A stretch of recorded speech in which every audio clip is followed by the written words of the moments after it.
தமிழ் தேசியனத்தின் ஒற்றை நம்பிக்கை தலைவர் தந்த தமிழ் கொடை நம்முடைய அண்ணன் செந்தமிழன் சீமான்.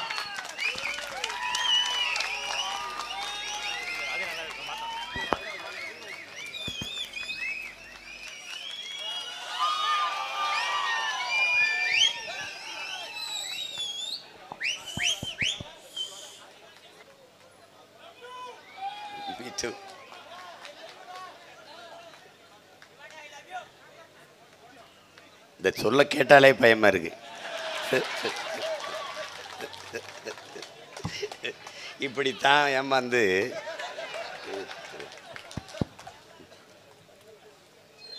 இந்த நாட்டிலே களவு செய்பவன், திருடுபவன், நிலத்தின் வளத்தை கொள்ளையடித்து கொழுப்பவன் எல்லாம் சமூகத்தில் பெரிய மனிதர்கள், போற்றத்தக்கவர்கள்.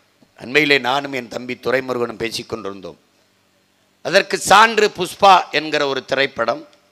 அதுபோன்ற திரைப்படங்கள் தான் இன்று ஏகப்பட்ட படங்கள் உருவாகி வெற்றிகரமாக ஓடுகிறது. மக்களின் மனநிலையை மாறிக்கொண்டிருக்கிறது. சந்தன மரக்கட்டையை வெட்டி விற்பது, கடத்துவது என்பது சட்டப்படி குற்றம். ஆனால் தொடர்ச்சியாக அந்த குற்றச் செயலை செய்கிறவன் கதையிலே கதாநாயகன், ஹீரோ. அதை தடுக்க போராடுகிற காவல்துறை அதிகாரி வில்லன், கெட்டவன். கடைசியாக அவனால் முடியாமல் தோற்று போய் அந்த காவல்துறை அதிகாரி தற்கொலை செய்து கொண்டு செத்து போகிறான். இந்த களவாணி கதாநாயகன் வென்று விடுகிறான். சமூகம் எப்படி கட்டமைக்கப்படுகிறது என்பதை அறிவார்ந்த என் தமிழ் சமூக மக்கள், என்னிலும் இளைய என் தம்பி தங்கைகள் சிந்தித்து பார்க்க வேண்டும். இன்றைக்கு உங்கள் பிள்ளைகள் நாங்கள் பேசுவது ஏதோ இவர்கள் பேசிக்கொண்டிருக்கிறார்கள். தென்காசியிலே ஒரு ஓரத்திலே செங்கோட்டையில் பேர் நன்றாகத்தான் இருக்கிறது. பேர்ல தான் தமிழனுக்கு கோட்டை இருக்கிறது, ஒன்றும் இல்லை. என் அன்பு மக்களே, என் அருமை சொந்தங்களே, என்னிலும் இளைய என் தம்பி தங்கைகளே, ஓட்டுக்காக பேசுகிற எவரும் இதை பேச மாட்டார்கள். நாட்டுக்காக நிற்கிற பிள்ளைகள் தான் இதை பேசுவோம். கல்குவாரி நடந்தால் எத்தனை பேருக்கு வேலை கிடைக்கிறது? எவ்வளவு பேருடைய குடும்பம் வாழ்ந்து கொண்டிருக்கிறது? இதை பேசுபவர்கள் பலர். எவ்வளவு காலத்திற்கு வாழ்ந்து விடுவீர்கள் என்றால் கேள்வி இல்லை. அதற்கு பதிலே இல்லை. அந்த கேள்வி எழுப்பினால் எவரிடத்திலும் பதில் இல்லை. நீங்கள் ஆழ்ந்து சிந்தித்து பார்க்க வேண்டும் அன்பு மக்களே. இவர்கள் எல்லோரும் நினைக்கிறார்கள், பெரிய பெரிய மாளிகைகளை கட்டி வைத்து விட்டால், விலை உயர்ந்த கார்களை வாங்கி நிறுத்தி விட்டால், வங்கி நிறைய பணத்தை போட்டு வைத்து விட்டால் நம் பிள்ளைகள் நலமாக வளமாக வாழ்ந்து விடுவார்கள் என்று எண்ணுகிறார்கள். இது போல ஒரு பைத்தியக்காரத்தனம், ஒரு அறிவு கட்டத்தனம் உலகத்திலே கிடையாது. நீ மலையை நொறுக்குகிறாய், கற்கள் அதை என் சாண்ட் என்று நொறுக்கி சாலை போடுகிறாய், கட்டடங்களை கட்டுகிறாய், மாளிகைகளை எழுப்புகிறாய். இதை நொறுக்கி நொறுக்கி சாலை போடுகிறாய், துறைமுகங்கள் கட்டுகிறாய், எல்லாம் செய்கிறாய். சாலை நீ வீடு கட்டுவது வீடு அல்ல, வருங்கால உன் பிள்ளைகளுக்கான சுடுகாடு, சமாதி என்பதை நீ நினைவில் வைக்க வேண்டும். இதை நொறுக்கி மணலாக்கி சாலையை போடுகிறாய், ரோடு போடுகிறாய், வேகமாக செல்ல என்கிறாய். எங்கே செல்வாய்? அதுவும் வீட்டிற்கல்ல, சுடுகாட்டிற்குத்தான் என்பதை நீ புரிந்து கொள்ள வேண்டும். இந்த மலையில் என்ன இருக்கிறது? அப்படி என்ன இருக்கிறது? இது பூமி தாயின் இயற்கையின் அரும்பெரும் கொடை. 450 கோடி ஆண்டுகளாகிவிட்டது இந்த பூமி உருவாகி. சூரியனிலே ஏற்பட்ட பெருவெடிப்பிலே சிதறி சிதறி விழுந்த துகள்கள் தான் இத்தனை கோள்களும். அதில் ஒன்றுதான் இந்த பூமி. எத்தனையோ கோள்கள் இருந்தபோதும் பூமியில் மட்டும்தான் உயிரினங்கள் வாழ்வதற்கு வாய்ப்பு இருக்கிறது. அதற்கு காரணம் இங்குதான் காற்றும் நீரும் இருக்கிறது. என் அன்பு சொந்தங்களே, அதனால்தான் நமது வள்ளுவ பெருமகனார் தந்தருளிய மறைமொழியிலே நீரின்றி அமையாது உலகு எனின் யார் யாருக்கும் வானின்றி அமையாது ஒழுக்கு என்று பாடினார். H2O அறிவியல் படித்த பிள்ளைகளுக்கு தெரியும். Hydrogen oxygen. ஹைட்ரஜன் 1 விழுக்காடு, ஆக்சிஜன் H2. ஹைட்ரஜன் 2 விழுக்காடு, ஆக்சிஜன் 1 விழுக்காடு H2O. இதிலே ஹைட்ரஜன் 1 விழுக்காடு, ஆக்சிஜன் 2 விழுக்காடு என்று கலந்தால் நீர் உருவாகாது. இயற்கையின் விதியை நீங்கள் புரிந்து கொள்ள வேண்டும். வேற எந்த கோள்களிலும் நீர் இல்லை. இன்று வரை சந்திர மண்டலத்திலே, நிலவிலே நீர் இருக்குதா, நீர் இருக்குதா, காற்று இருக்கா தேடிக்கொண்டே இருக்கிறார்கள். ஆனால் இவர்கள் யார்? இங்கே இருக்கிற நீரையும் காற்றையும் நஞ்சாக்கி கொண்டிருப்பவர்கள். அறிவார்ந்த தமிழ் சமூக மக்கள், இந்த பூமி பந்தில் எந்த நாட்டிலும் இதை பேச ஒரு அரசியல் இயக்கம் இல்லவே இல்லை. தமிழன் மட்டும்தான் பேசுவான். இவ்வளவு பெரிய பூமியிலே ஒரு ஓரத்திலே சீமானும் அவன் பிள்ளைகளும் தங்கைகளும் தம்பிகளும் தான் செங்கோட்டையில், தென்காசியில் ஒரு ஓரத்திலே பேசிக்கொண்டிருக்கிறோம் என்றால் நாங்கள் யார்? நீரின்றி அமையாது உலகு எனின் யார் யாருக்கும் வானின்றி அமையாது ஒழுக்கு. விசிம்பின் துளி வெளி நல்லால் மற்ற அங்கே பசும்புல் தலை காண்பது அரிதுன்னு வாழ்றான்.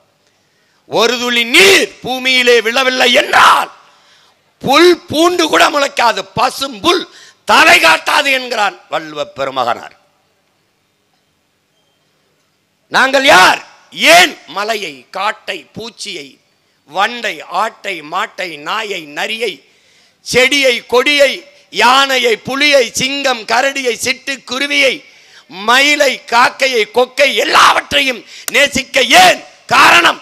நாங்கள் உயிர்மை நேயர்கள். எத்தனை சமயங்கள், எவ்வளவு வழிபாடு!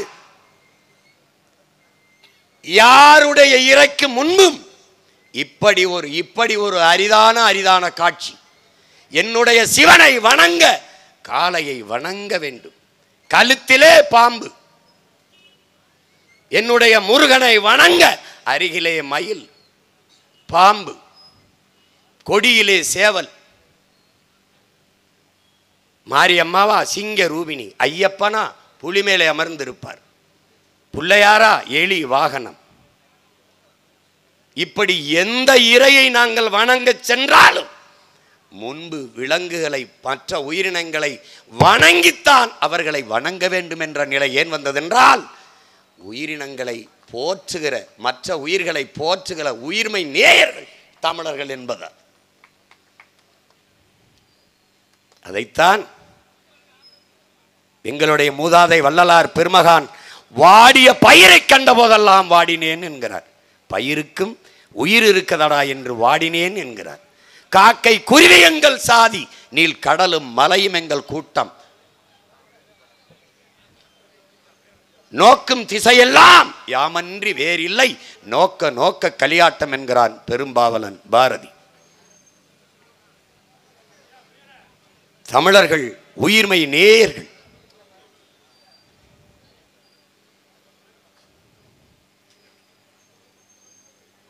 உலகத்தில் இப்படிப்பட்ட பெருமை எந்த இனத்திற்கு உண்டு? மண்ணை ஆண்ட மன்னர்களே கொடை வள்ளல்களாக இருந்திருக்கிறார்கள். பாரி, ஓரி, பாரி, ஓரி, காரி, பேகன், ஆய், நல்லி, அதியமான் என 7 வள்ளல்கள். அதிலே பாரியும் பேகனும் ஆக சிறந்தவர்களாக புறப்பொருள் வெண்பா மாலை பாடி வைக்கிறது. இந்த காரணம் என்ன? மற்றவர்களாம் கேட்டு கொடுத்தார்கள், அது கொடைதான். ஆனால் சிறந்த கொடையாக அமையவில்லை. கேட்காமல் கொடுப்பது கொடை, சிறந்த கொடை. ஆனால் அதனினும் மேலானது கேட்கும் திறனற்ற உயிர்களுக்கு கொடுப்பது. பாரி இடத்திலே முல்லைக்கொடி தேரை நிறுத்திவிட்டு போய் என்று கேட்கவில்லை, கொடுத்தான். மயில் பேகனிடத்திலே போர்வையை தா என்று கேட்கவில்லை, தந்தான். கேட்கும் திறனற்ற உயிர்களுக்கு கொடுத்தான். அதனால்தான் கொடையிலே ஆகச் சிறந்த கொடையாக, கொடை வள்ளல்களாக பாரியும் பேகனும் போற்றப்படுகிறார்கள். இந்த செயல் பைத்தியக்காரத்தனமானது. முல்லைக்கு குச்சியை உண்டினால் போதும் போதும், மயில் குளிரில் நடுங்காத அப்போதுதான் மகிழ்ச்சியாக தோகை விரித்து ஆடும். ஆனால் அதற்கு ஆபத்தோ என்று கருதினான் என் பாட்டன் பேகன், போர்த்தினான். செயல் இழிவானது, பைத்தியக்காரத்தனமானது, மடத்தனமானது, அறிவுட்டத்தனமாக தெரிகிறது. ஆனால் மேலோங்கி நிற்பது என் முன்னவனின் உயிர்மை நேயம்.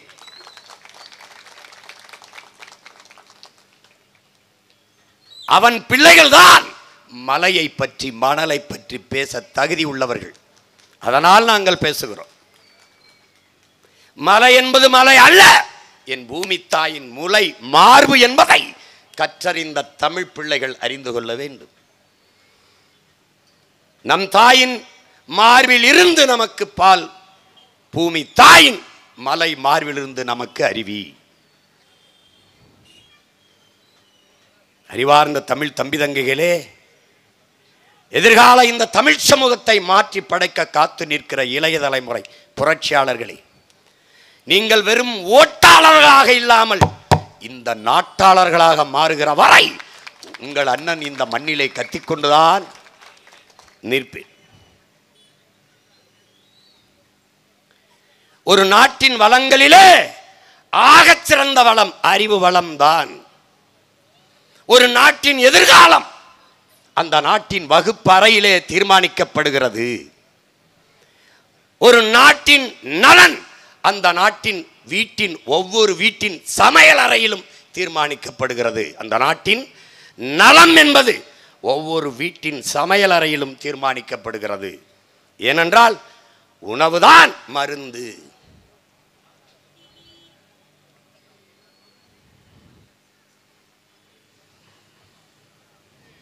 ஒரு நாட்டின் வளம் என்பது அந்த நாடு பெற்றிருக்கிற நிலத்தின் வளத்தை பொறுத்து அமைகிறது. ஒரு நாட்டின் நிலத்தின் வளம் என்பது அந்த நாடு பெற்றிருக்கிற நீரின் வளத்தை பொறுத்து அமைகிறது. அந்த நாடு பெறுகிற நீரின் வளம் என்பது அந்த நாடு பெறுகிற மழையின் வளத்தை பொறுத்து அமைகிறது. மழை பொழிவின் வளத்தை பொறுத்து அமைகிறது. அந்த நாட்டின் மழை வளம் என்பது அந்த நாடு பெற்றிருக்கிற மலைகளின் வளத்தை பொறுத்து அமைகிறது. இயற்கையின் சுழற்சி விதியை எண்ணரும் தம்பி தங்கைகள் புரிந்து கொள்ள வேண்டும். நாங்கள் முகவை சிவகங்கை ராமநாதபுரம் மண்ணின் பிள்ளைகள். எங்களுக்கு கடல் இருக்கிறது, ஆனால் மழை பொழிவு இல்லை. மதுரையிலே கடல் இல்லை, தேனி கம்பத்தில் குமிழியிலே கடல் இல்லை, ஆனால் மழை பொழிவு அதிகமாக இருக்கிறது. காரணம், கடல் எனக்கு இருக்கிறது, மழை இல்லை. கடல் அவனுக்கு இல்லை, மழை இருக்கிறது, அதனால் மழை பொழிவு இருக்கிறது. இந்த இயற்கையின் உண்மையை என் அன்பு தம்பிதங்கிகள் அறிவார்ந்த எனது தமிழ் சமூக மக்கள் புரிந்து கொள்ள வேண்டும். சூரியன் தந்தை, கடல் தாய் இருவரின் இணைவிலே நீராவி ஆகி அப்படியே வெப்பமாகி நீராவியாகி மேலே வருகிறது. மேலே மிதந்து வருகிற நீராவியை காற்று தள்ளி கொண்டு வருகிறது. அது மேகமாவதில்லை. காரணம், அடர்த்தி கணம் குறைவு, அடர்த்தி குறைவு. அப்படி மிதந்து வருகிற ஈர பதத்தை சீம கருவேல மரமும் யூக்கலிப்டஸ் தைல மரமும் உறிஞ்சி விடுகிறது. காரணம், எல்லா மரங்களுக்கும் வேர்க்கும், அந்த மரங்களுக்கு வேர்க்காது. அவை இந்த நீராவியை உறிஞ்சி உட்கொண்டு விடும். அதனால் மேகம் உருவாகாமல் தடுத்து விடும். அதனால் சீம கருவேலை மரமும் யூக்கலிப்டஸ் தைல மரமும் அடர்ந்திருக்க பகுதியில் மழைப்பொழிவு குறைந்து விடும். அதனால்தான் அதை சமூக நல காடுகள் அல்ல, கேடுகள் அழிக்க வேண்டும் என்று உங்கள் பிள்ளைகள் துடிப்பதற்கு காரணம் அதுதான். அப்படி மிதந்து வருகிற ஈர பதத்தோடு அது மேகமாக மாற முடியாமல் சுத்தும். அதோடு காற்றிலே மிதந்திருக்கிற கரி, தூசி, இவற்றோடு மனித உடலின் வேர்வை, மரங்களின் வேர்வை, விலங்குகளின் வேர்வை, பறவைகளின் வேர்வை எல்லாம் நீராவியாகி மேலே சென்று சேர்ந்து கணம் அடர்த்தியாகி மேகமாக உருவெடுத்து அப்படியே செல்கிறது. நீரை சுமந்து செல்கிறது. அதை தள்ளிக்கொண்டு போவது யார் என்றால் காற்று. அந்த மேகத்தை தடுத்து நிறுத்துகிற பேரரண் யார் என்றால் அவர்தான் இந்த மலை. என்னிடத்திலே நீராவியாகி வருகிற அந்த மேகத்தை தடுத்து நிறுத்தி நிறுத்துவது 300 அடி உயரத்திற்கு மேலே 3000 அடி உயரத்திற்கு மேலே உயர்ந்திருக்கிற மேற்கு தொடர்ச்சி மலை, அந்த மலைக்கு மேலே 300 அடி உயரத்திற்கு உயர்ந்திருக்கிற காடுகள் தடுத்து நிறுத்தி விடுகிறது மேகத்தை. நீங்கள் இன்றும் பயணம் செய்யும் போது அன்பு தம்பி தங்கைகளே, அறிவார்ந்த என் சொந்தங்களே, வாகனங்களில் செல்லும் போது திரும்பி பார்க்கும் போது நம்ம அப்பாவும் தாத்தாவும் தலைப்பாவை கட்டுவதை போல, வெள்ளை துண்டில் கட்டுவதை போல மலை தலப்பா கட்டி இருப்பதை பார்ப்பீர்கள். மேகம் வெள்ளையாக மலை மேலே படுத்திருப்பதை அவர் தடுத்திருப்பார். எங்கே குளிர்ச்சி இருக்கிறதோ அங்கே மேகம் மலையை கொட்டிவிடும். மலை மேலே உயர்ந்திருக்கிற அடர்ந்த காடுகள் எப்போதும் குழு குழு என்று குளிர்ச்சியாக இருப்பதால் மேகம் மலையை அங்கே கொட்டி விடுகிறது. இதைத்தான் நம்முடைய அப்பா நம்மாழ்வார் அவர்கள் மேகத்தை அறுவடை செய்து மலையாக பூமிக்கு கொண்டு வருகிற ஆற்றல் மரங்களுக்குத்தான் உண்டு. அதனால்தான் மரம் வளர்ப்போம் மழை பெறுவோம் என்று நாம் எழுதி வைக்க காரணம் அதனால்தான். அந்த மலை அங்கே கொட்டுகிற மழை பொழிவை உடனே உருண்டு பூமிக்கு வரவிடாமல் தடுக்குகிற பேராற்றல் கொண்டதாக மரங்கள் இருக்கிறது. அது இலைகளிலே கொட்டி அப்படியே வேரிலே கசிந்து மரத்திலே கசிந்து பல காலங்களாக அந்த இலைதலை மக்கி மக்கி வேரோடு இருந்து இருந்து அதுவே ஒரு மண்ணாக புது வடிவம் எடுத்திருக்கிறது. அந்த மண் அப்படியே உறிஞ்சி தண்ணீரை வைத்துக் கொள்கிறது. அங்கிருந்து உருண்டு ஓடி வருகிற நீரை அப்படியே சோலை காடுகள் என்று புற்கள் அடர்ந்து இருக்கிற பகுதிகள், அந்த புற்கள் தன் உணவுக்காக நீரை வேர்களிலே பிடித்து வைத்துக் கொள்கிறது. பிறகு அங்கிருந்து உருண்டு வருகிற அந்த நீரை கிராஸ் லேண்ட், புல்வெளி என்று இருக்கிற சமதளத்தில் இருக்கிற புல்வெளிகள் அப்படியே நீரை தேக்கி வைக்கிறது. அங்கே இருக்கிற புற்கள் வேர்களிலே தங்கள் உணவுக்காக பிடித்து வைக்கிறது. அதிலும் இருந்து சில சில சில சில சில சில துளிகள் உருண்டு உருண்டு ஒரு சின்ன பிள்ளைக்கு தட்டிலே சோறை வைத்தால் அள்ளும் போது 4 வரிக்கை உள்ளே 2 வரிக்கை கீழே விழுமே, அதுபோல இந்த புற்கள் தன் உணவுக்கு போக மீதி இருக்கிற துளிகளை உருட்டி விடுகிறது. பல கோடிக்கணக்கான புல்களில் இலைகளில் மரங்களில் இருந்து உருண்டு ஓடி வருகிற நீர்த்துளிகள் சேர்ந்துதான் அருவியாக கொட்டுகிறது. அதுதான் நீ பார்க்கிற குற்றால அருவி. குற்றால அருவி நீ அருவியாக கொட்டுகிற நீரை பார்க்கிறாய். அதை கொட்ட வைக்க பல கோடிக்கணக்கான உயிரினங்கள் வேலை செய்கிறது என்பதை நீ புரிந்து கொள்ள வேண்டும். இதை யார் கற்பிப்பா? அப்பாவோ கொப்பாவோ தாத்தாவோ எவனும் கற்பிக்க மாட்டான். யார் கற்பிப்பா? தமிழ் தாயின் பிள்ளைகள், இந்த மண்ணின் மக்கள், உங்கள் பிள்ளைகள் நாங்கள் தான் அக்கறையோடு சொல்லுவோம். இது ஓட்டுக்கான பேச்சா? இல்லை. ஆனால் நாங்கள் பிறந்த நாட்டுக்கான பேச்சு, எதிர்கால எங்கள் பிள்ளைகள் வாழப்போகிற நாட்டுக்கான பேச்சு, அதுதான் எங்கள் மூச்சு. அப்படி உருண்டு ஓடி வருகிற அருவி ஆறை நாம் வெட்டவே இல்லை, உருவாக்கவில்லை. தாமிரபரணியை நாம் உருவாக்கவில்லை. ஏரியை வெட்டினோம், குளங்களை வெட்டினோம், தாங்களை வெட்டினோம், கம்மாயை வெட்டினோம், ஏந்தலை வெட்டினோம், கிணறை வெட்டினோம், குளத்தை வெட்டினோம், குட்டையை வெட்டினோம். ஆனால் ஆறை நாம் உருவாக்கவில்லை. ஆர் இயற்கையின் அரும்பெரும் கொடை. அதை தந்தவள் அருவி. அருவியை பிரசவித்தவள் பூமி தாயின் மலை மார்பு. ஆற்றுக்கு பாதை கண்டு யார் தந்தது? தானாக பாதை கண்டு நடக்குது என்று நம்முடைய ஐயா புலமை பித்தன் உன்னால் முடியும் தம்பி என்ற பாடலில் எழுதியிருப்பார். ஆற்றுக்கு பாதை கண்டு யாரு தந்தது? தானாக பாதை கண்டு நடக்குது. அந்த வரியை கேட்கிறதை நீங்கள் புரிந்து கொள்ள முடியும். இயற்கையின் கொடை அருவி. அது உருவாக்கியது ஆர். ஆர் என்பது மனித உடலுக்கான இரத்த நாளங்களைப் போல இந்த பூமி தாயின் இரத்த நாளங்கள் என்பதை அறிவார்ந்த தமிழ் சமூகத்தின் தம்பி தங்கைகள் புரிந்து கொள்ள வேண்டும். இந்த பூமி என்பவள் உலக உயிர்களின் அன்னை தாய் என்பதை நீ புரிந்து கொள்ள வேண்டும். உன்னையும் என்னையும் பெற்றவள் தாய். அந்த தாயையும் பெற்றவள் இந்த பூமி தாய். நம் தாய் நம்மை பெற்றால் உலக உயிர்களை எல்லாம் இந்த தாய் பெற்றால். இந்த பூமி தாய் காக்கையை, கொக்கை, குருவியை, மலையை, எல்லாவற்றையும், காட்டை, மேட்டை. நீங்கள் அறிவார்ந்த சொந்தங்களே, நீங்கள் எல்லோரும் பார்க்கிறீர்கள். நீங்கள் பார்க்கிற உங்கள் இந்த கண்களுக்கு தெரிகிற எல்லாவற்றையும், விண்ணிலே பறக்கிற விண்ணூர்தி, சந்திர மண்டலத்தை தொட திறத்துகிற உயர பறக்கிற விண்கலம், கண்டமிட்டு கண்டம் பாய்கிற வெடிகணைகள், நீரிலே மிதக்கிற கப்பல், இதே இதே இதே மணலை மலையை வெட்டி ஏத்துகிற இந்த பார உந்துகள், உயிரை காக்க ஓடுகிற இந்த அவசர ஊர்தி, உயிர் காக்கும் ஊர்தி, இதை எல்லாவற்றையும் நான் பேசுகிற இந்த ஒளி வாங்கி, இந்த ஒளியை பெருக்கி தருகிற ஒளி பெருக்கி, நான் பேசுவதை பதிவு செய்கிற இந்த ஒளிப்பதிவு கருவிகள், நீங்கள் கழுத்திலே அணிகிற வைரம், தங்கம், மோதிரம், வைடூரியம், மாணிக்கம், மரகதம், எல்லாவற்றையும், விண்ணை தொடுகிற உயரத்திற்கிற கட்டடங்கள், கண்ணாடிகள், எல்லாவற்றையும், நீ காருக்கு போட்டு ஓட்டுகிற பெட்ரோல், டீசல், மண்ணெண்ணெய், எல்லாவற்றையும், பளிச்சென்று எரிகிற இந்த மின்சாரம், எல்லாவற்றையும் இந்த உலகத்தில் நமக்கு தந்தவள் யார்? இவள்தான், இந்த பூமி தாய்தான். யார்? உன் காலுக்கு கீழே மிதிபட்டு கிடக்கிறாளே, இவள்தான்,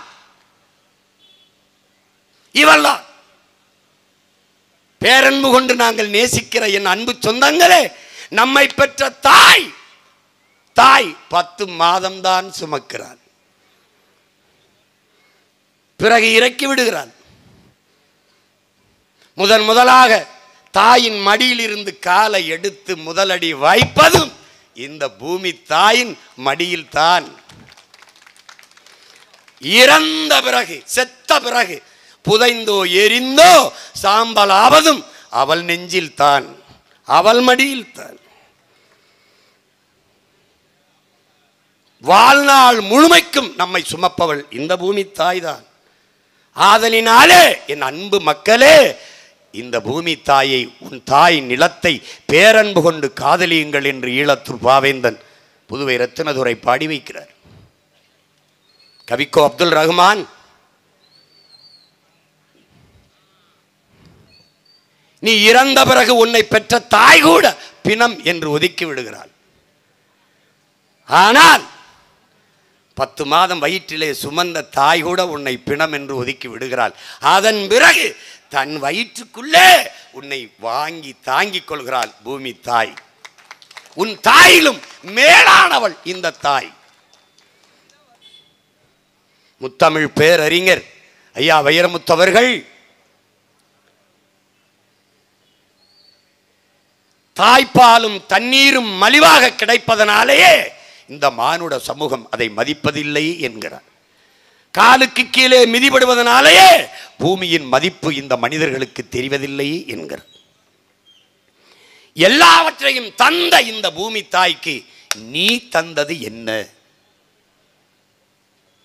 மரங்கள் கூட நன்றி உணர்ச்சியோடு பூமி தாய்க்கு வேருக்கு மலர்களை கொட்டி, இலைகளை கொட்டி உரமாக்குது, மலர்களை கொட்டி நன்றி சொல்லுது. ஆனால் நீ ஆறறிவு பிடித்த அற்பம் மிருகமே, கொடிய மிருகமே, நீ அந்த தாயின் நெஞ்சிலே குண்டை போடுகிறாய், மண்டையிலே குண்டை போடுகிறாய், மீத்தேன் ஈத்தேன் எடுக்கிறேன் என்று ஈரக்குலையை அறுக்கிறாய், இதயத்தை பிடுங்குகிறாய், சிறுநீரகத்தை அறுக்கிறாய், எல்லாவற்றுக்கு மேலா குப்பைகளை, நாச கழிவுகளை அவள் முகத்திலே கொட்டி மூடுகிறாய். இது போல ஒரு ஈன கூட்டம் பூமியில் எங்குண்டு? சிங்கமா, புலியா, கரடியா, நாயா, நரியா, எது உண்டு? கடைசியாக பரிணாம வளர்ச்சியிலே வந்த சமூக மிருகமாக இருக்கிற இந்த மனிதனால் தான் இந்த தாய்க்கு இவ்வளவு பெரிய கொடுமை நிகழ்ந்து விட்டது. தாயின் மாரிலே பால் குடிக்கலாம், அந்த மாரை அறுத்து ரத்தம் குடிப்பது எவ்வளவு பெரிய கொடுஞ்செயலோ அதைத்தான் இந்த கொடும் பாவிகள் செய்து கொண்டிருக்கிறார்கள். இன்னைக்கு காசு, பணம், துட்டு என்று எண்ணிக்கொண்டிருக்கிறாய். உங்கள் மகனின் ஆட்சி வரும்போது எதை கம்பி எத்தனை கம்பி என்று நீ வாழ்நாள் முழுக்க எண்ணிக்கொண்டிருக்கிற நிலை நான் உருவாக்குவேன். இன்னைக்கு கிரஷர் கல் குவாரி உன் நிலத்தின் வளத்தை வாரி கொண்டுவதை குவாரி என்கிறான். நீ எழுதி வச்சுக்க. நீ என்ன நடக்கும்னு எவனுக்கும் தெரியாது. உன்னை ஏமாத்துவான். இதை அது அப்புறம் இல்லைன்னா பொழப்புக்கு என்ன பண்றது? என்ன பொழைச்சிருவ? என்ன பொழைச்சிருவ? கேட்கறதுக்கு பதில் சொல். இவர்கள் எப்படி பண்ணுவார்கள்? பச்சை பசேல் என்று விளைகிற விளைநிலங்களை அழித்து விண்ணூர்தி நிலையம் ஏர்போர்ட் கட்டுவார்கள். அந்த விண்ணூர்தி நிலையத்திற்கு பெயர் பசுமை ஏர்போர்ட், பசுமை வானூர்தி நிலையம் பேர். மரங்களை எல்லாம் வெட்டி விட்டு சாலை போடுவார்கள், பேர் பசுமை சாலைகள்.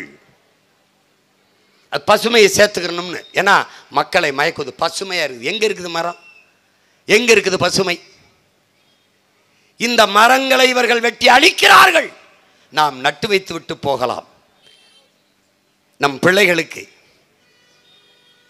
நீரை உறிஞ்சி விற்கிறார்கள். நீர் உலக உயிர்களின் உயிர் தேவை. அது மனித தேவை மட்டுமல்ல, இந்த மரத்திற்கு உண்டு, இந்த செடிக்குண்டு, புல்லுக்குண்டு, பூவுக்குண்டு, எல்லாவற்றுக்குமான உரிமை நீர். அதை இந்த மனிதன், அற்ப மனிதன் ஆழ்குழாயை போட்டு போட்டு உறிஞ்சி உறிஞ்சி விற்கிறான். 400 அடிக்கு குழாயை போட்டு உறிஞ்சினால் இந்த மரம் 400 அடிக்கு வேற கீழே விட்டு நீரை எடுக்க முடியுமா? முடியாது. ஆனால் நாம் தடுக்கலாம். ஒரு நல்லவன், ஒரு நேர்மையாளன், இந்த பூமி தாயை பேரன்பு நேசிக்கிற அவள் மகன் வருகிற போது அதை தடுக்கலாம். நீரை, எண்ணற்ற குளங்கள், ஏரிகள், நீர்த்தேக்கங்களை உருவாக்கி தேக்கி வைத்துவிட்டு செத்து போகலாம். ஆனால் இந்த மலையை, இந்த மணலை எப்படி உருவாக்குவது? தாமிரபரணி ஆறு இன்றைக்கு சாக்கடை சாக்கடை கால்வாயாக மாறிவிட்டது. மாற்றியவன் எவன்? இவன் வெட்டி அறுத்து விட்டு தின்று செத்து போவான். எங்கே போய் அவனை தேடி பிடிப்பாய்? என்ன செய்வாய்? உன் அழுகையால், உன் தொழுகையால், உன் ஜெபத்தால், உன் வழிபாட்டால் அரை அங்குலம் இந்த மலையை வளரச் செய்ய முடியுமா? முடியுமா? ஆற்றில் மணலை அள்ளுகிறீர்கள். மனித உடலுக்கு தோல், ஆற்றுக்கு மணல். தோலை செதுக்கிவிட்டால் மனிதன் நோய் தொற்றி வந்து இறந்து விடுவான். மணலை அள்ளிவிட்டால் ஆறு செத்து விடும். உலகத்திலே தலை சிறந்த நீர் வடிகட்டி, தலை சிறந்த நீர் தேக்கி மணல் தான். அந்த ஆற்றல் உலகத்தில் எவனுக்கும் இல்லை. இதே தூத்துக்குடியிலே கடல் இருக்கிறது, செல்லுங்கள். கடல் நீரை அள்ளி குடித்து பாருங்கள், உப்பு கைக்கும். 2 அடி தள்ளி வாருங்கள், 2 அடி. கடற்கரை மணலை தோண்டுங்கள், தண்ணீர் வரும், எடுத்து குடிங்கள். உப்பு கச்சால் என்னை செருப்பால் அடியுங்கள், கரிக்காது. ஏன்? மணல் வடிகட்டி விடுகிறது. சிறந்த நீர் வடிகட்டி தூய நீரை தரும். சிறந்த நீர் தேக்கி மணல் அப்படியே வச்சிருக்கும். அந்த மணலை அள்ளி வித்து விட்டாய். இந்த மணலை உருவாக்கியார் நீயா? இல்லை, அதுவும் அருவிதான். மேலே இருந்து உருண்டு வருகிற அருவி அங்கே இருக்கிற சிறுபெரு கற்களை உருட்டி கொண்டு வருகிறது.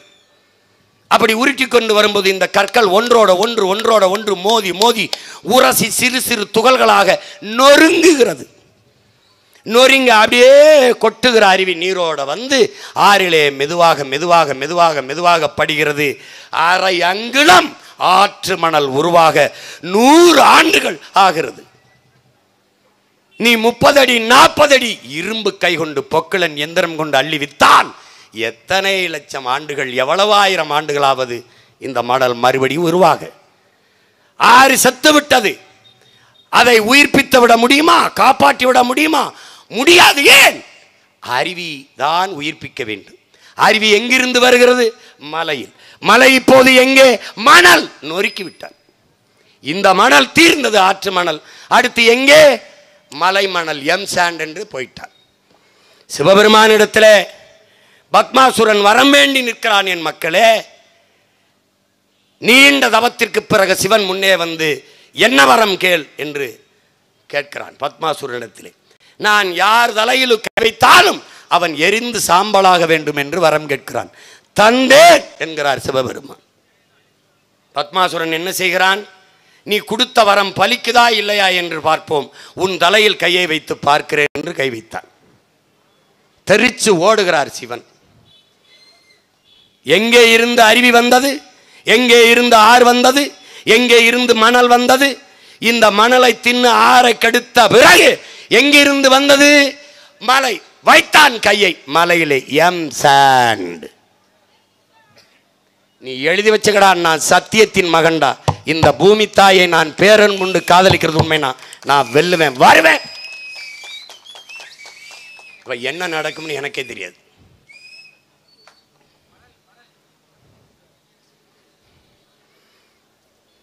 இந்த மரத்தை காசாக பார்ப்பது, இந்த மலையை காசாக பார்ப்பது, உனக்கு பால் ஊட்டி வளர்த்த தாயின் மார்பை கரியாக பார்க்க முடியுமா?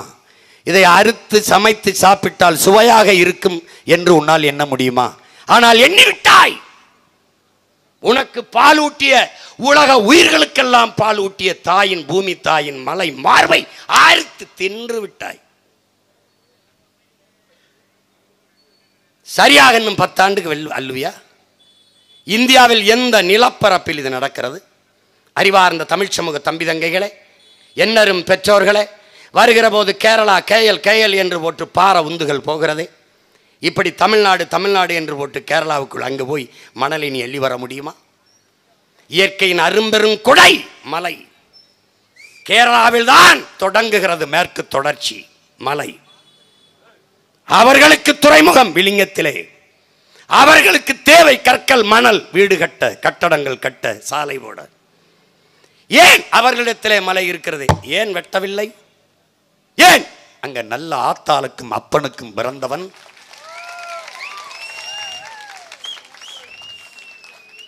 மானத்தாயின் மாரிலே பால் குடித்து வளர்ந்தவன், தான் பிறந்த மண்ணை பேரன்பு கொண்டு நேசிக்கிறவன், அங்கே வாழ்கிறான், ஆள்கிறான்.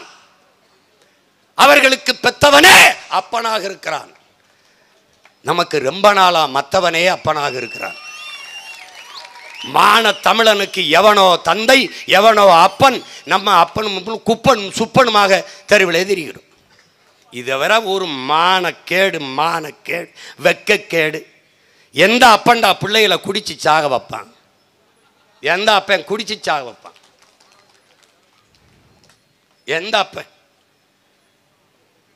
எந்த அப்பன் பிள்ளைகளுக்கு உப்புமா கிண்டி போடுவான்?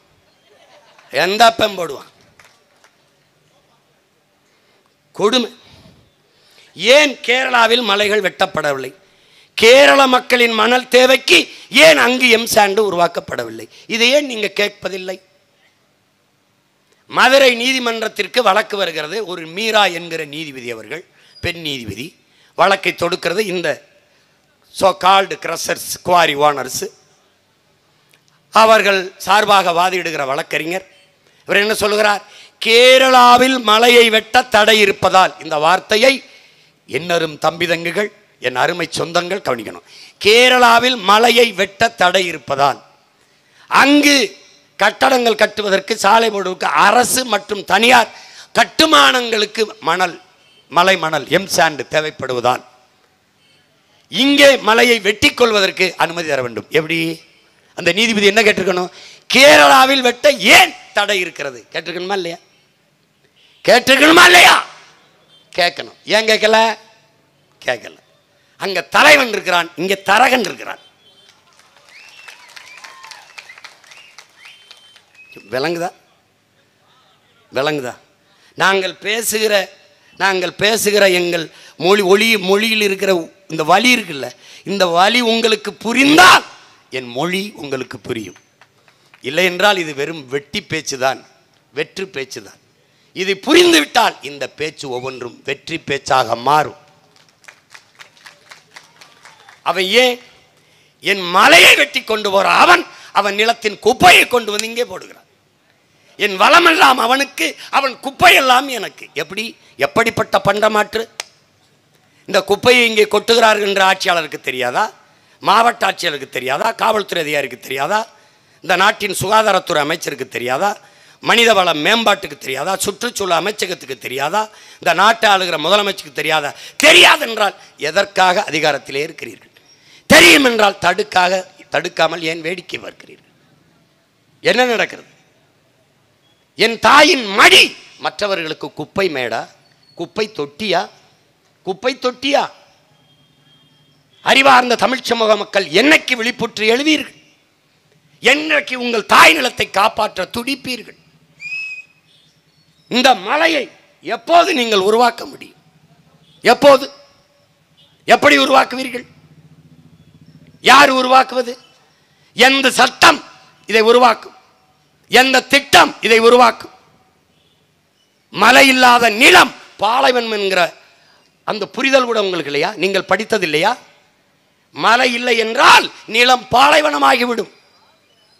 எத்தனை ஆயிரம் ஆண்டுகளுக்கு முன்பு, 2000 ஆண்டுகளுக்கு மேலே நம்முடைய முன்னவன் சிலப்பதிகாரத்திலே இளங்கோவடிகள் என்கிற நமது பாட்டனார் முல்லையும் குறிஞ்சியும் முறைமையில் திரியின் நிலம் நடுக்குற்று நல் இயல்பு கெட்டு பாலையனும் படிமம் கொள்ளுங்கிறான். முல்லையும் குறிஞ்சியும்னா முல்லை காடும் காடு சார்ந்த இடமும், குறிஞ்சி மலையும் மலை சார்ந்த இடமும். இது இரண்டும் முழுமையில் திரியும் என்றால் மலையை நொறுக்கிவிட்டான் எம்சாண்டு கல்குவாரி கிரஸ்தர். காடை அழித்து வெட்டி விட்டான், காட்டை பூரா வெட்டி விட்டான், மலையை நொறுக்கி விட்டான். முல்லையும் குறிஞ்சியும் முறைமையில் திரியின் அழியும். அழிந்தால் நிலம் நடுக்குற்று நல் இயல்பை இழந்து நடுக்குற்றுச்சு. திடீர்னு நிலநடுக்க வருது. அங்க கற்களை பேக்க வெடிகுண்டு வச்சா வீடு ஆடுது, பூமி ஆடுது. நிலம் நடுக்குற்று நல் இயல்பு இழந்து பாலை எனும் படிமம் கொல்லும். பாலை இயற்கை திணை அல்ல, செயற்கை திணை. உருவாக்குபவன் எவன்? இவன்தான். பாலைனத்தில் என்ன வரும்? எந்த உயிரினமும் வாழ முடியாது. என்ன செய்வ? நீ வீடு கட்டி வாழ்வது போல பல லட்சக்கணக்கான உயிரினங்களின் வீடு இந்த மலை. மான், மயில், சிங்கம், புலி, கரடி, நாய், நரி, பாம்பு, காட்டு மிருகங்கள், எருமைகள் எல்லாம். ஒரு புலி செத்து போனால், என் அன்பு தம்பை தங்கைகளே, ஒரு புலி செத்து போனால் 25,000 மனிதர்களுக்கான குடிநீர் தேவை நின்று விடுகிறதுங்கிறான். குடிநீர் இருக்குல்ல, குடிநீர் பற்றாக்குறை ஏற்படுதுங்கிறான். குடிநீர் கிடைக்காம போயிருங்கிறான். ஒரு புலிக்கு 25,000 மனிதர்களின் குடிநீருக்கு என்னடா சம்பந்தம் நீ நினைக்கலாம். இந்த கிராஸ் லேண்ட், இந்த புல்வெளி, அந்த நீரை தேக்கி வைக்கிற நிலப்பரப்பு, மலையில் நீங்கள் போகும்போது தெரியும். இந்த ஊட்டி கொடைக்கானல்லாம் போனீங்கன்னா அந்த புல்வெளியிலே இருக்கிற புற்கள் தன் உணவுக்காக நீரை தேக்கி வச்சு சிறுக பூமிக்கு இங்கே உருட்டி விடும்போது, அது கீழ் நிலத்துக்கு உருட்டி விடும்போது அருவியாக வருகிறது. அந்த புற்களை காட்டு எருமைகளும் காட்டு ஆடுகளும் மான்களும் உணவாக தின்றுவிட்டால் அங்கே நீரை சேமித்து வைக்கிற ஒரு தொழிற்சாலை இருக்குல்ல, ஒரு ஆள் இருக்குல்ல, புல், அது செத்து போகுது, அழிஞ்சு போகுது. அந்த மாடும் வரை ஆடுகளும் இந்த மானும் அந்த புற்களை தின்று அழித்தால் அங்கே நீரை சேமித்து வைக்கிற ஆற்றல் குறைகிறது. அதை தடுப்பது யார்? புலிகள். புலி என்ன செய்து? மானை வேட்டையாடி உண்ணுது, ஆட்டை வேட்டையாடி உண்ணுது, மாட்டை வேட்டையாடி உண்ணுது. இவையை அழிக்கப்படும் போது புல்களின் அழிவு குறைகிறது. குறைகிற போது நீரின் சேமிப்பு, அது கீழே அனுப்புகிற தண்ணீரின் தேவை உயர்கிறது. இதனால் என்ன சொல்றான் ஆய்வறிஞர்கள்? ஒரு புலியின் மரணம் 25,000 பேருக்கான நீரின் தேவை தட்டுப்பாட்டை உருவாக்குறது என்கிறார். நீ புலி செத்தா உனக்கு என்ன கவலைப்படலையே? லட்சக்கணக்காக புலி ஈழத்தில் செத்தான், நீ கவலைப்படலையே? இப்போ கொஞ்சம் லட்சக்கணக்கான புலிகள் நின்று கத்திக்கிட்டு இருக்கோம், அதை பற்றி நீ கவலைப்படலையே? உனக்கு எதை பற்றி கவலை இருக்கு? உனக்கு எதை பற்றி? பணம் இருந்தால் வாழ்ந்து விட முடியும் என்று நினைக்கிற இந்த பைத்தியக்கார கூட்டத்துக்கிட்ட நாங்களும் 13 ஆண்டுகளாக கத்தி கொண்டிருக்கிறோமே. உலகத்தில் மிகப்பெரிய பணக்காரன் இன்றும் வலையொலியில் இருக்கிறது. என் அருமை தம்பி தங்கைகள் பார்க்கலாம். பெரிய செல்வந்தன் தன்னுடைய தங்கத்தையும் பணத்தையும் சேமித்து வைக்க பெரிய மாளிகை கட்டி இருந்தான். திறந்து பார்த்து ஒவ்வொரு நாளும் எல்லாம் சரியாக இருக்கிறதாண்டு பாத்தி விட்டு பூட்டி விட்டு வந்து விடுவான். ஒரு நாள் உள்ளே சென்ற போது தானியங்கி கதவு தானாக மூடிக்கொண்டது. மூடிக்கொண்ட பிறகு அவன் சத்தம் போடுகிறான். வெளியே இருக்கிற அத்தனை ஆயிரம் வேலைக்காரர்கள் இருந்து அவனுக்கு ஒருத்தனுக்கு காதில் கேட்கல. எங்கே முதலாளியை காணாம்னு தேடுறாங்க. அவர் உள்ளே போனது தெரியல. உள்ளே போய் கத்துறான் கதறான், ஒன்றும் இல்லை. இன்னைக்காவது இந்த கண்காணிப்பு கருவி கேமரா இருக்கு, அன்னைக்கு ஒரு அளவும் இல்லை. அவன் அவ்வளோ பெரிய செல்வந்தன் அங்கே இங்கே ஓடிட்டு ஒன்றும் பசிக்கு தங்கக்கிட்டையும் சாப்பிட முடியல, பணத்தையும் சாப்பிட முடியல. 3-4 நாள் பட்டினி கிடந்து இந்த கையில் தங்கம் இந்த கையில் பணத்தை பிடிச்சபடி குப்பரை விழுந்து செத்து கிடந்தான். கதவை உடைச்சி பார்க்கும்போது அன்னைக்கு உலகம் தெரிந்து கொண்டது, தங்கத்தையும் பணத்தையும் சாப்பிட முடியாது என்று அன்னைக்கு தெரிந்து கொண்டது. நீங்கள் என்றைக்கு தெரிந்து கொள்வீர்களோ? இந்த மலையை நறுக்கி கல்குவாரி கிரசரா போட்டு விற்று கோடி கோடியாக சம்பாரிச்சு வச்சிருக்கேன், வாழ்ந்துருவான். நீ பார்க்கத்தா போற, எப்படி வாழ்வ? 4 குடும்பம் வாழ்வதற்கு நாடு நாசமாகணுமாடா? நாடு சுடுகாடாகணுமா? என்னைக்கு நீங்கள் விழித்துக் கொள்வீர்கள்? என்றைக்கு உங்களுக்கு இந்த புரிதல் வரும்? உங்களால் உருவாக்க முடியாத ஒன்றை உங்களுக்கு அளிக்கிற உரிமையை எவன் தந்தது? வளங்களை சுரண்டி கொழுப்பதை வளர்ச்சி என்று கட்டமைத்தவன் யார்? உங்களுக்கு கற்பித்தவன் எவன்? மலையை மணலை உன்னால் உருவாக்க முடியுமா? பிறகு ஏன் அழிக்கிறாய்? எல்லாவற்றையும் கண்டுபிடிக்கிற நீ ரத்தத்தை கண்டுபிடிக்க முடியுமா? இந்த நீரை உருவாக்க முடிகிறதா? உன்னால் தோசை மாவை புளிக்க வைக்க முடிகிறதா? உன் அறிவியலா? பாலை தயிராக்க முடியுமா? உன் அறிவியலா? முடியுமா? பதில் யாரிடத்தில் உண்டு? இஸ்ரோ விஞ்ஞானி இடத்தில் உண்டா? நாசோ விஞ்ஞானி இடத்தில் உண்டா? யாரிடத்தில் உண்டு?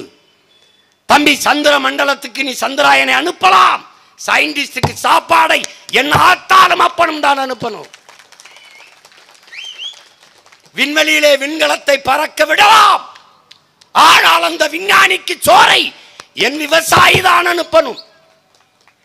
இந்த புரிதல் என்னைக்கு வருகிறதோ அன்றைக்குத்தான் இந்த மகனை நீ நேசிக்க தொடங்குவாய்.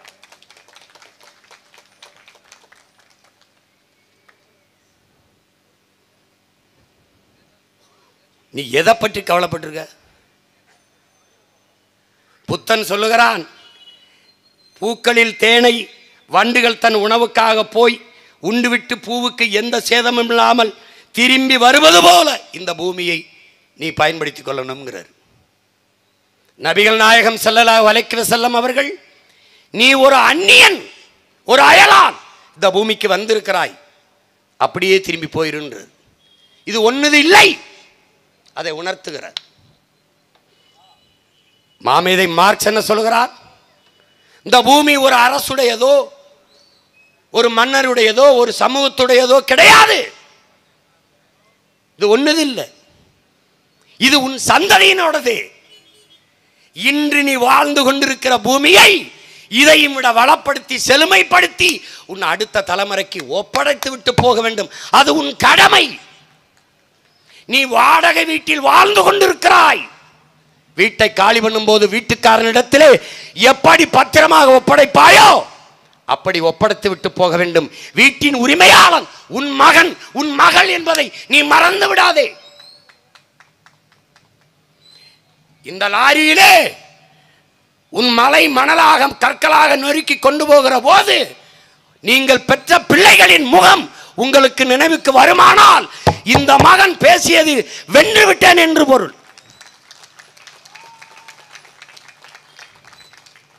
இல்லை என்றால் இந்த நொறுக்கி குட்டி கிடக்கிற கற்களை போல என் முன்னே திரண்டிருக்கிற மக்களும் கற்குவியல்கள் தான் என்று கருதி கொண்டு போவேன். ஆனால் கடைசி வரை என் உடலிலே கடைசி உயிர் துளி இருக்கும் வரை இந்த மண்ணுக்காக மக்களுக்காக கத்தி கத்தி போராடி செத்தாலும் சாவனே ஒளிய சமரசம் செய்து 4-5 சீட்டு கோடி தெரு கோடியில் நின்றாலும் நிற்பேன்.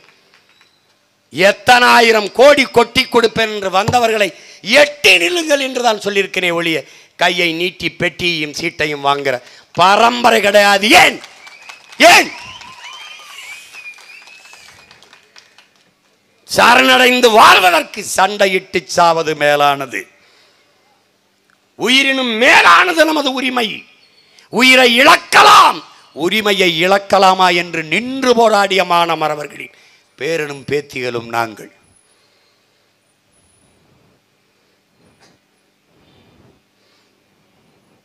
இதில் அறிவார்ந்த தமிழ் சமூக மக்கள் புரிந்து கொள்ளணும்.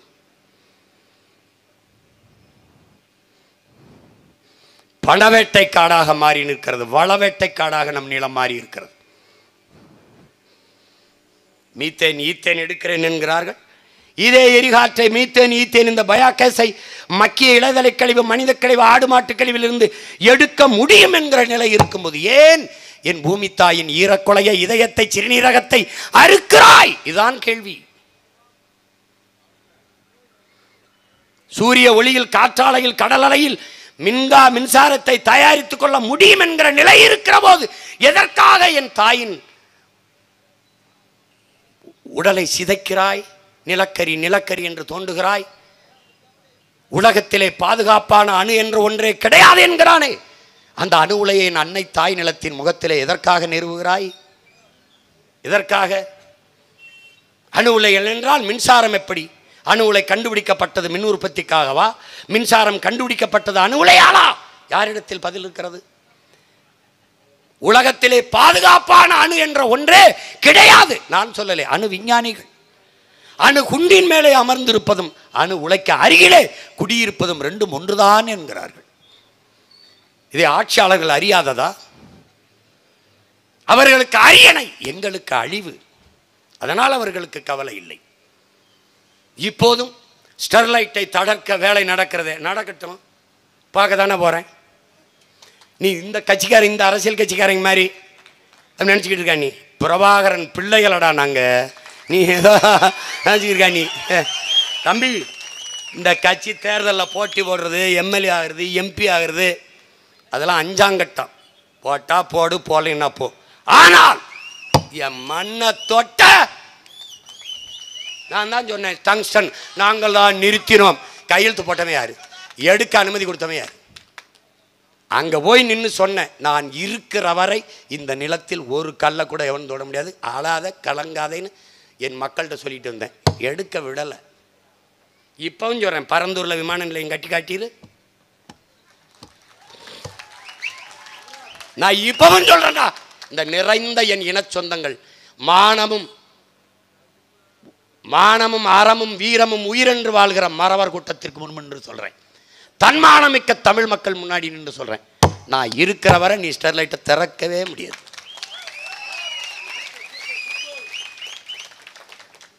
மக்களுக்கென்று படை என்ற ஒன்று இல்லை என்றால் மக்களுக்கென்று எதுவுமே இல்லை. மாசைத்துங் சீன புரட்சியாளன் சொன்னது. அன்றைக்கு என் மக்களுக்கென்று படை இல்லை, ஆனால் இன்றைக்கென்று என் மக்களுக்கென்று ஒரு படை இருக்கிறது. என்ன படை? நாம் தமிழர் என்கிற தேசிய இனத்தின் திரட்சி, தமிழ் சமூகத்தின் அரசியல் புரட்சி படை. தொட முடியாது. 8 வழிச்சாலை போடணும்னு என்னை சிறையில் எல்லாம் போட்டாங்க. எங்கே நீ போட்டு பார்ப்போம்னே, ஒன்றும் இல்லை. கடலுக்குள்ள பேனா செல்லு நட்டு பார்ப்போம்னே, ஒன்றும் இல்லை. நான் சொல்கிறேன், இன்னும் சிரிப்பான். அந்த சீமா அப்படி தாங்க போயிட்டுருப்பான், அவன் தான் போயிட்டுருப்பான்னு அப்படி தான் நினச்சான். இப்போ பேரை சொல்கிறதுக்கே பயம் இருக்குது. அது பேரை சொல்ல, அதை நான் பேரை சொல்லவே நான் விரும்பவில்லை. சொல்லித்தான் பாரு, ஒரு தடவை சொல்லித்தான் பாரு. நீ பெரிய அப்பா டக்கர் தானே, ஒரு தடவை சொல்லித்தான் பாரு பேரை சொல்லித்தான் சொல்ல. இப்போ சொல்ல மாட்டான், இன்னொரு 2-3 வருஷத்தில் சொல்லுவேன். சரி, எப்படி இருக்கு பாருங்க. வாய்ப்பில்லை ராஜா. நானும் என் தங்கை தம்பிகளும் இருக்கிறவரை வாய்ப்பில்லை. இந்த பகலவன் படத்தில் ஒரு இருக்கும், நீ போலீஸ்காரனா புரட்சிக்காரனான்னு கேட்பான். இது ஓ வேலை இல்லையும்பா, இது ஒவ்வொருத்தரோட வேலையும்பான். இதே பிரச்சனை தான், ஒவ்வொருத்தரோட வேலையும்பா. அங்கே வெள்ளைக்கார அதிகாரியோட மாவட்ட ஆட்சியரோடும் தர்க்கம், ஒவ்வொருத்தரோட வேலையும்பா. நீ யாரு தடுக்கிற? என் மண்ணின் வளத்தையும் மக்களின் நலத்தையும் யாரு கெடுத்தாலும் நான் தடுப்பேன். நாங்கள் சீருடை அணியாத காவல்துறை, உண்மையான காவல்துறை, சீருடை அணியாத மக்கள் இராணுவம், துவக்கில்லை மதிப்புமிக்க வாக்கு, கருவி இல்லை கருத்தியல் புரட்சி. ஒன்னும் செய்ய முடியாது. நீ என்னென்னவோ தான் ஆட்டம் காட்டி பார்க்குற, இனி அசிங்கப்படுத்தலாம்னு நினைக்கிற. காலில் விட்ட கழுவி மாதிரி கழுவிட்டு ஓடிட்டு இருப்பேன். என்னை ஒன்றும் பண்ண முடியாது. இப்பவும் சொல்றேன், எப்பவும் சொல்றேன், என்னை நீ சமாளிக்க முடியாது.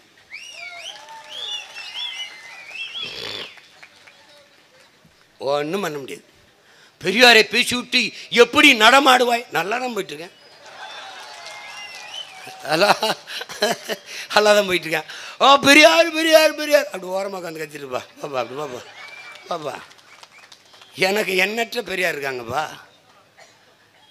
எண்ணற்ற பெரியார் இருக்காங்க. வச்சிருக்கேன் 8ஆம் தேதி யார் பெரியார்னு ஒரு கச்சேரி வைக்கிறேன். நீ வா, நீ வாப்பா வாப்பா வாப்பா. ஏங்க அவர் பயப்பட மாட்டார். பயம் என்பது என் பரம்பரைக்கே கிடையாது. ஏ வெள்ளக்காரன் அங்க அங்க ஒரு பெர்லாங்க அங்கேருந்து குறி வச்சு விட்டு போடுவான்.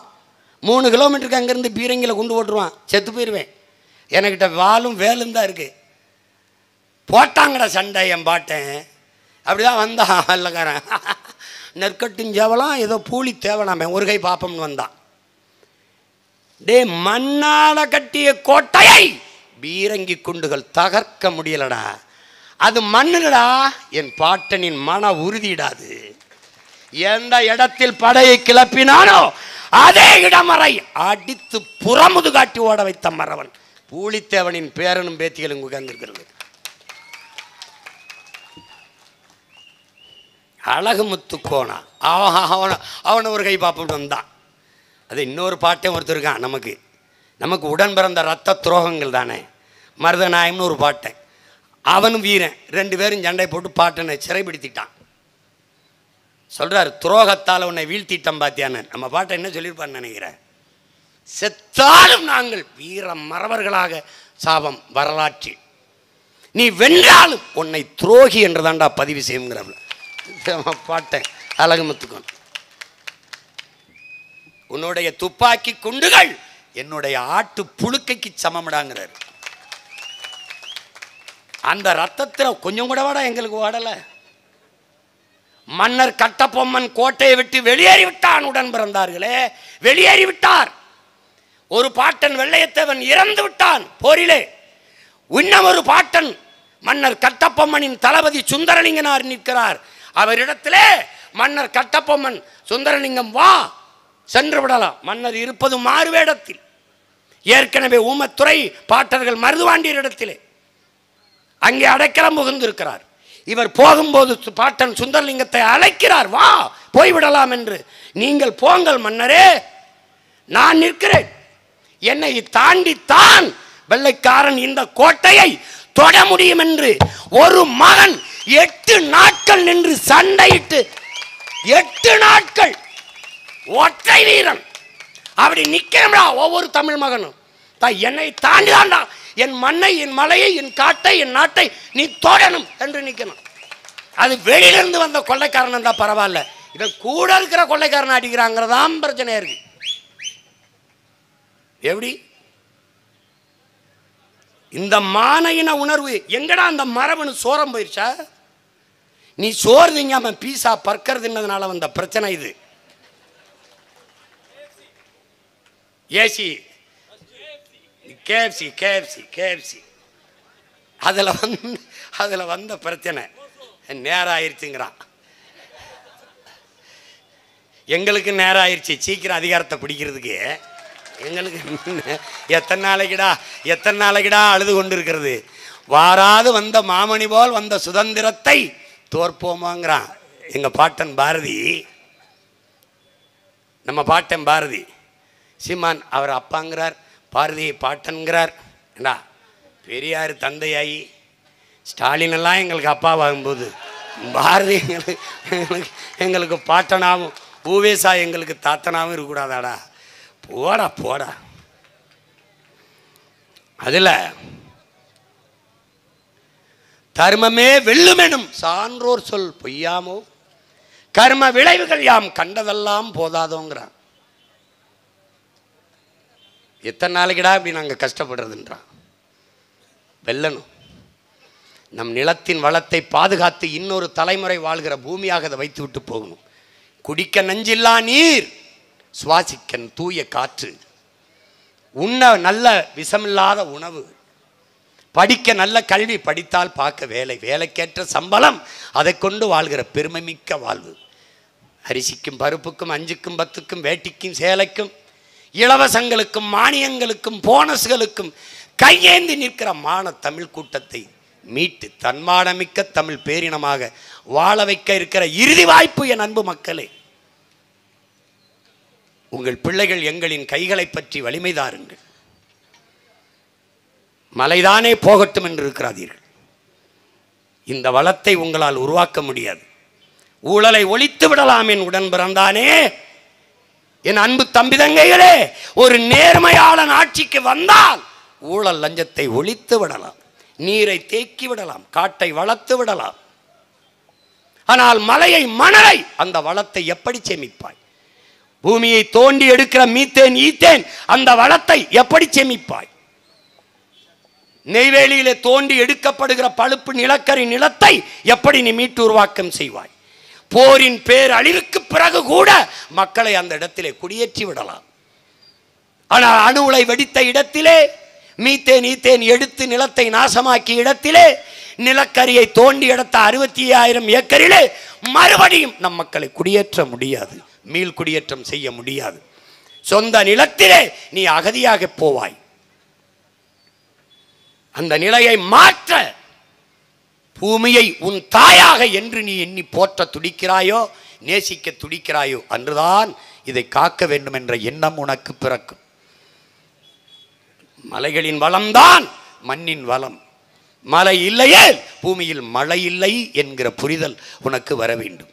கடல் இருக்கும், மழை பெரிய மழை பொழிவை பெற முடியாது. சான்று உங்கள் முன்னால் இருக்கிற உங்கள் மகன்தான்.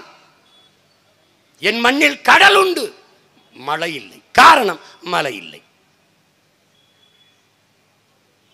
அறிவார்ந்த தமிழ் சமூக மக்கள், எங்கள் உயிரோடும் உணர்வோடும் கலந்து வாழ்கிற என் உயிர் சொந்தங்கள்,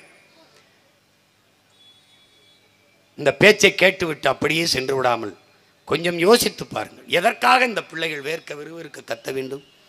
ஏன் எங்களுக்கு தெரியாதா? நாங்கள் ஆட்சிக்கு வந்தால் வீட்டுக்கு ஒரு கார் தருவோம், எல்லோருக்கும் ஒரு அலைபேசி தருவோம், அதற்கு சார்ஜர் கொடுப்போம், அந்த செல்போனுக்கான கட்டணம் நீங்கள் எவ்வளவு ரூபாய்க்கு வேணாலும் பேசுங்கள், நாங்களே கட்டி விடுவோம். அப்படியெல்லாம் பேசி ஏமாற்ற தெரியாதா? இவர்கள் ஏமாற்ற வந்தவர்கள், நாங்கள் அதையெல்லாம் மாற்ற வந்தவர்கள்.